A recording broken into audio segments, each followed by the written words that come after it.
How the fuck's it going, everyone? Back today with another vid, and another vid that is not just a typical vinyl update. I had a think, I've had some ideas written down for a while, and I thought I would continue the kind of starter packs like series that I'd started. I've done Finland, or at least Finnish death metal, and I've done US death metal, so I figured I would kind of finish the unholy trio, as it were, and give you guys the kind of Swedish death metal starter pack. So before we get into that, I just want to make a disclaimer. So this is my own kind of starter pack. This is the stuff that's essential in my opinion. I have missed off a couple of albums that I don't actually have on vinyl. I wanted to keep this like vinyl only. So like albums like an Ever-Flowing Stream by Dismember won't be on here, even though it probably would be. And you will not see God Macabre's The Winter Long again, even though that would probably normally end up here. However, other than that, I am happy with the bands and albums that I've picked. If I've missed anything in your opinion, by all means, whack it in the comments below. I love to get discussion going. My last vid certainly did that with the kind of best three album runs. But yeah, let's hope we get some healthy discussion going on this one as well. What we've got going on in the background, first of all, though, this is Vomitary out of Sweden. I thought I would stick with the theme here. This is their, not sure how many albums in it is, but it was their last one before that lengthy hiatus, before All Heads Shall Roll, or All Heads Are Gonna Roll, whatever that fucking dumb title is, that came out this year. This is Opus Mortis 8. This is fantastic, groovy, kind of in-your-face death metal, no frills, very much kind of no nonsense, straightforward in every sense of the word, aside from perhaps some of the drumming. Otherwise, it's very meat and potatoes in kind of structuring, nothing fancy going on, nothing super technical. Solos are excellent, very, very like chunky guitar tone, you know what it's all about. Vomitary are fantastic, they've been doing the damn thing for fucking years, and this is a great record. Not one I see spoken about very often, but yeah, there are some fucking bangers on this thing. Vomitary, Opus Mortis 8. Okay. I haven't actually counted how many albums I've picked out here. I've just picked out a handful that I'd listed.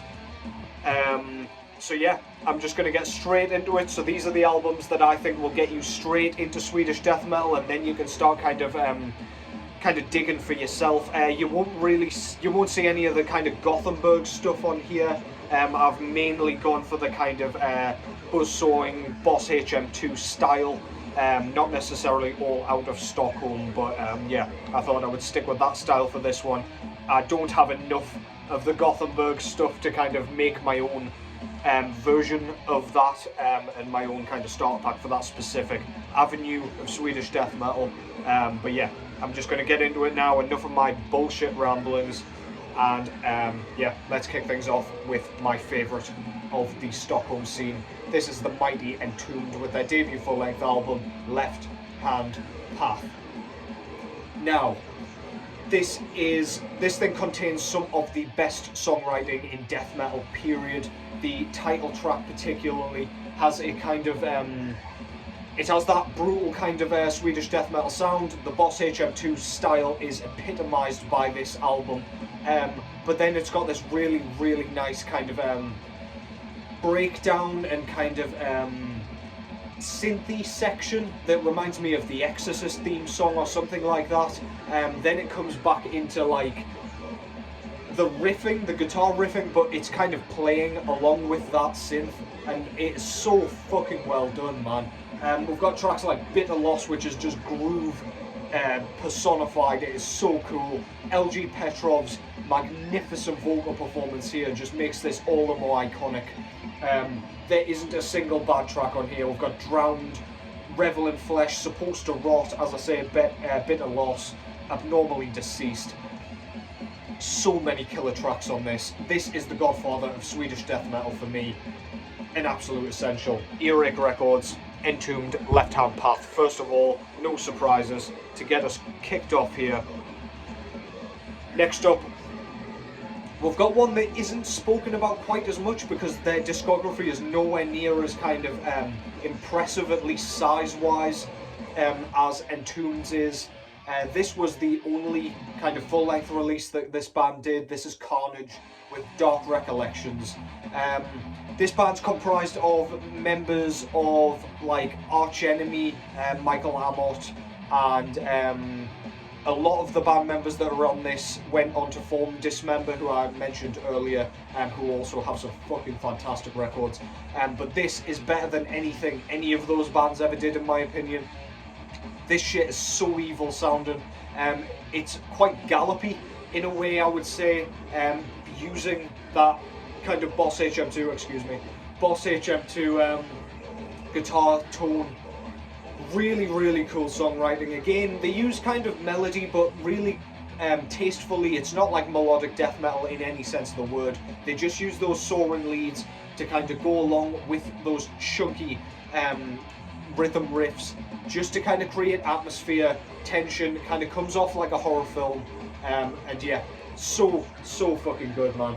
This album has so many great tracks on it. Torn Apart being one of my favourites, Gentle Exhuming, Deranged from Blood, some great track titles as well.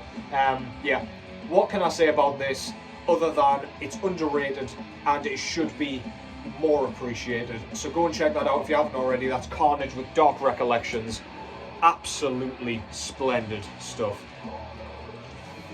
Next up is an album from a band that I've just recently introduced to my collection. I showed this not too long ago. This is Hypocrisy's second full-length album, Osculum Obscenum. Unlike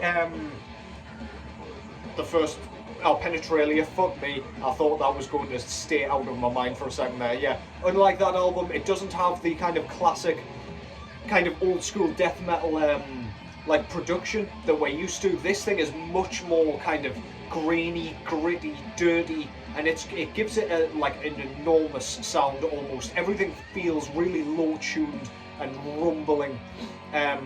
It's as though there's like seismic activity going on when you're playing this thing. You can't have it too loud or your house will fucking crumble around you. Yeah, Hypocrisy did a few great records, but the first two for me are splendid, but this one epitomizes their sound for me. This is an absolute essential. There's a really cool cover of Venom's black metal on this. Really unusual to hear it in the death metal style, but it works so well. Yeah, so many fucking killer tracks. Such a great band. Hypocrisy, Osculum Obscenum. Go and check it out. Next up is an album and a band that isn't mentioned very often. Again, this was kind of one of those unearthed classics kind of a few years ago. It's had a few presses since, but yeah, I feel like this one's had a real revitalization. This is Gorement with The Unending Quest. Now this one, unlike the previous albums that I've just mentioned there, it's a bit more melancholic.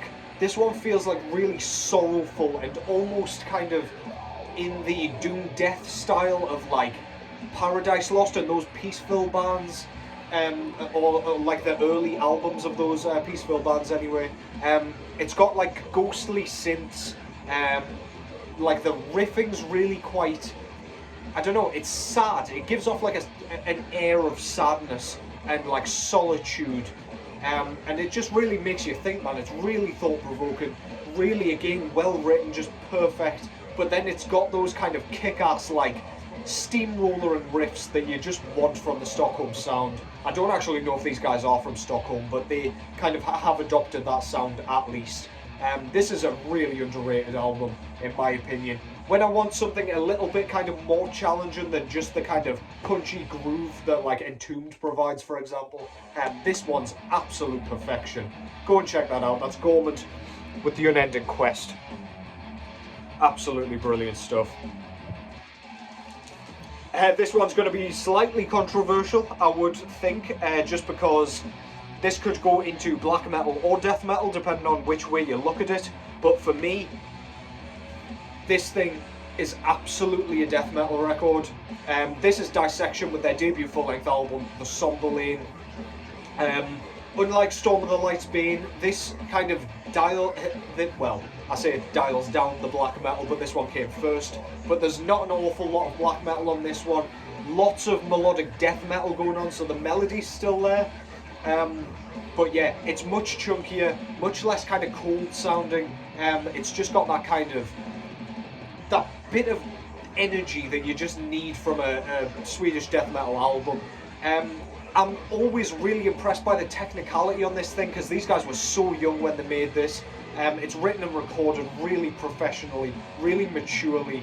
Lots of great ideas on here. They haven't just gone for all out like blast beats and just chaos, as like angsty teenagers might when they're making this type of music for the first time. But yeah, Dissection absolutely fucking nailed this one.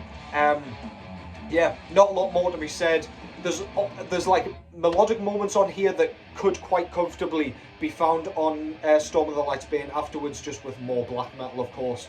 But yeah, mixed with the death metal, it just gives it a really nice kind of black and death metal edge, but with that Stockholm style production and like chunky guitar sound. Absolutely love that shit. Really, really fucking cool. Dissection, the Somberlane. Can't say enough good things about that band, man.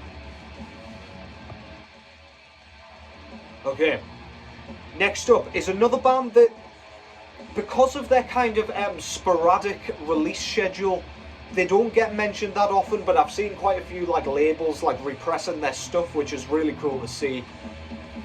This is Grave with their first full-length album entitled Into the Grave. Now, Grave is one of those bands that kind of really embraces the kind of rumbling, steamrollering sound of Swedish death metal. It's gallopy, it's groovy, it's really, really kind of nasty sounding. It's got that bit of attitude that you just need. But again, it's got that kind of songwriting, like perfection, essentially. This is like a grade A album from front to back.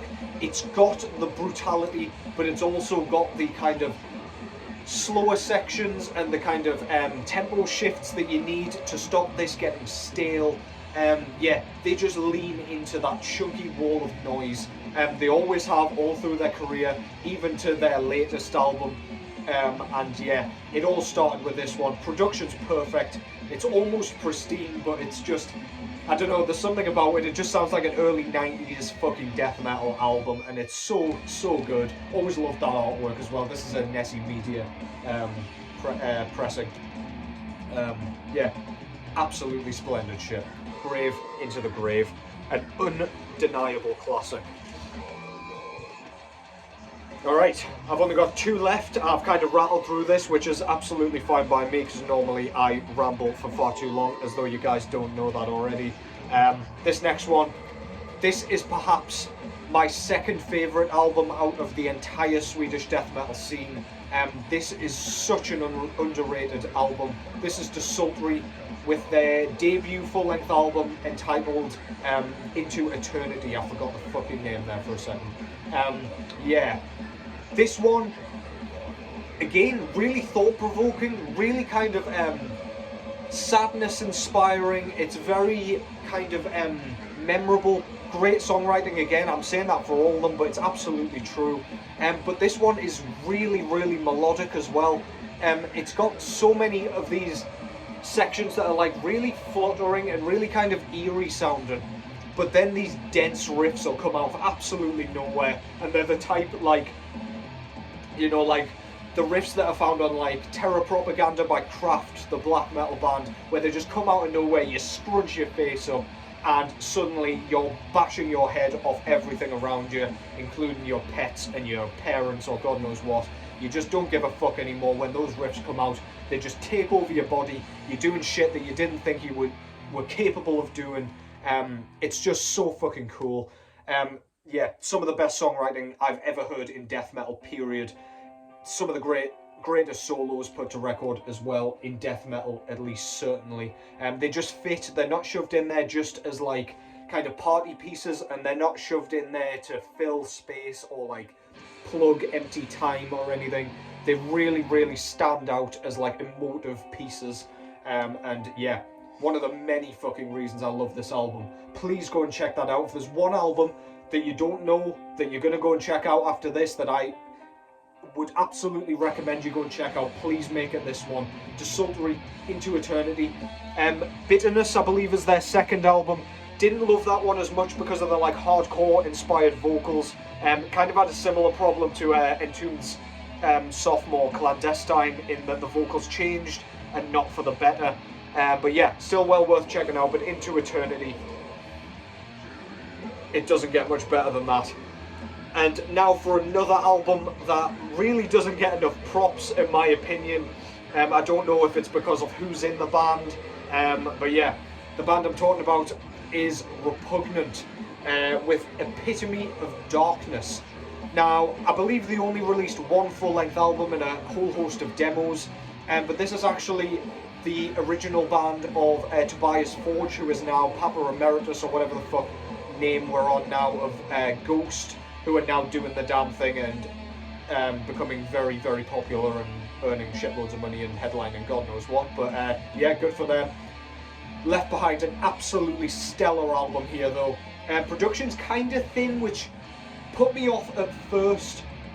However, I just feel like it gives it that kind of punk edge. It gives it that bit of grit and rawness, and I've just learned to love it. I just succumbed to its absolute immensity, or immenseness. Immensity, is that a word? I don't know. I've just made up a word there for it, but yeah, fitting anyway, very apt.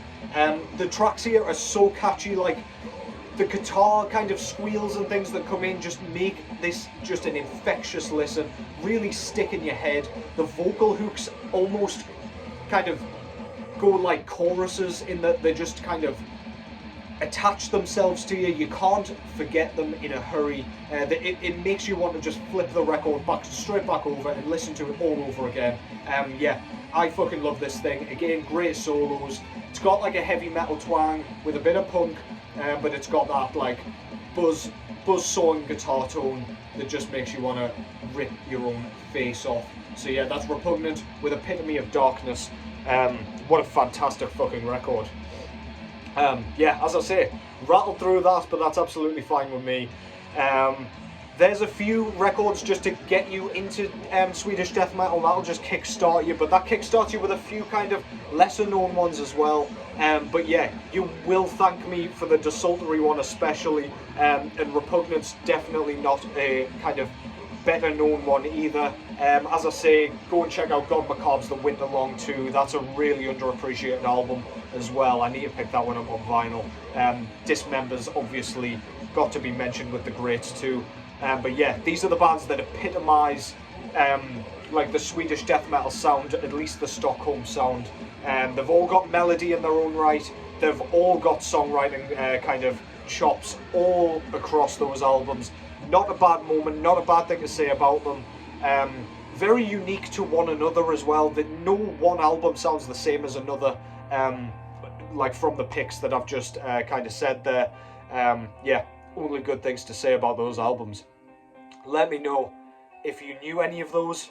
Well, I'm sure you know some of them, but let me know if you found any of these out. Let me know if you know the lesser known ones. And give me your own picks down below, by all means. I love hearing what your kind of like takes are, especially on kind of country scenes. It's very interesting. Not country music, by the way, I don't give a fuck about that. But yeah, next up I may do like a hot takes kind of vid. I've been fancying doing one where I can like interact with you guys a bit more. So if you have any hot takes yourselves that you would like me to have a look at and kind of read out in the next vid, then please drop them below. I feel like I could make like a nice video idea out of that. But yeah, if you aren't interested in that, I'll probably realise when no fucking comments on this, and that's absolutely fine. I'll do something else. But yeah, thank you all for watching again. I've flown well over the 1,000 subscriber mark now. You're still going absolutely apeshit over here. So yeah, again, welcome to everybody who was not here before. Thank you so much for supporting. Thank you to everybody who has been kind of following from the beginning or for a while. Much appreciated, and you just continue to comment as well, which is absolutely great. I love interacting with you guys. Quick comment. My Instagram channel page, sorry, and my Facebook account, I've deactivated them for a little while. It's not permanent. I haven't died. I just needed a break from social media just for a little bit. I will be back. I've got plenty more to show you over on there. I haven't quit or anything like that. It's just like a hiatus, let's put it. So yeah, now that that's out of the way, I'll love yous and leave yous. I'll be back very soon. Thank you very much for watching. As always, take care as always, and I will catch yous in the next one.